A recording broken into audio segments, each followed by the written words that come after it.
Right now, the removal of GST from food, well, it is a hot topic right now. Not only is it Te Pati Maori floating the idea, National's Nicola Willis says she's been leaked details of a Labour Party policy that would wipe GST from fresh fruit and vegetables, removing the 15% GST on bananas at $3.75 a kg would save 57 cents, and a $5 cauliflower down to $4.25. Kumara, $4.66 each at the moment. Who can afford to buy that, saving 70 cents?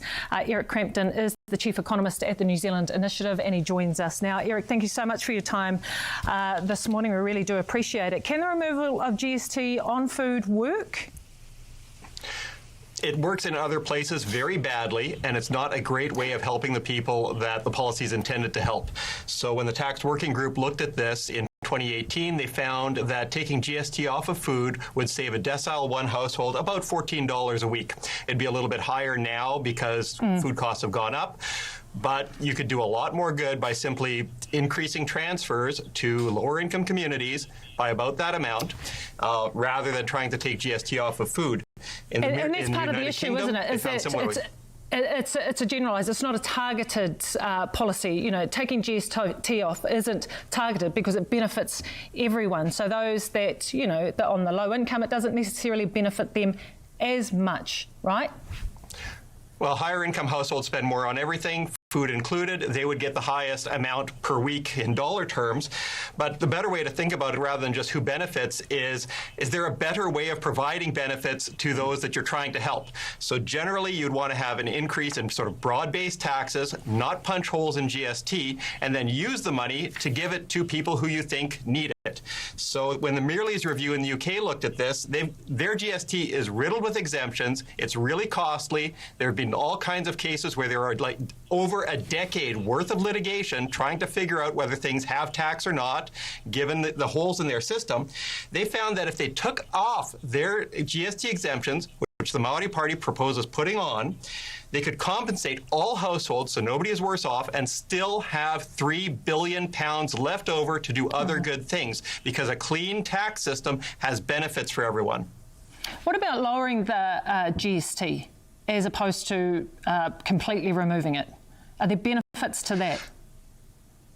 It's not a policy that I would be looking at if you don't like the... You have to look at tax as a system. So GST is proportionate across everyone. Income tax is highly progressive. If you wanted to make the overall tax system more progressive, I'd be looking more at changes in the income tax system rather than changing GST. GST is very comprehensive. It catches things that aren't otherwise caught in the tax system, and it also lands on foreign tourists. So if you reduce that, you reduce the burden on other forms of income that aren't actually taxed but end up being spent, and on people who come here to spend money. So it'd be a little better, I would think, if you want to have a more progressive tax system, look at the income tax rates rather than mucking around in GST. Okay, Dr. Crampton, I do have to wrap things up, but since you mentioned it, part of Te Pati Maori policy is also to take away the tax for anyone who earns $30,000 and under. So that's very targeted to those low income. How do you see that? You can run a coherent tax system with those kinds of exemptions. It's one of the more defensible parts of the policy. You'd have to be careful to make sure the numbers stack up, but you can run a tax-free rate over the lower periods and then a progressive rate after that. That works well. More worrying bits are removing GST from food, an 8% wealth tax on wealth over $10 million. We've already seen in Norway people are fleeing the place because of a 1% wealth tax. It would be destructive for investment, so that'd be a pretty bad idea. You'd also have all kinds of problems in the proposal to tax vacant houses or land banking, because then you get into crazy definitional issues about what counts as a vacant house. Is people who have a second house, if they're not in it, is that vacant or not? If a house is undergoing reno, all kinds of complexity in trying to prove one way or another. It would make accountants a lot better off, along with the changes in GST. Wouldn't do so good for the tax system or the poor.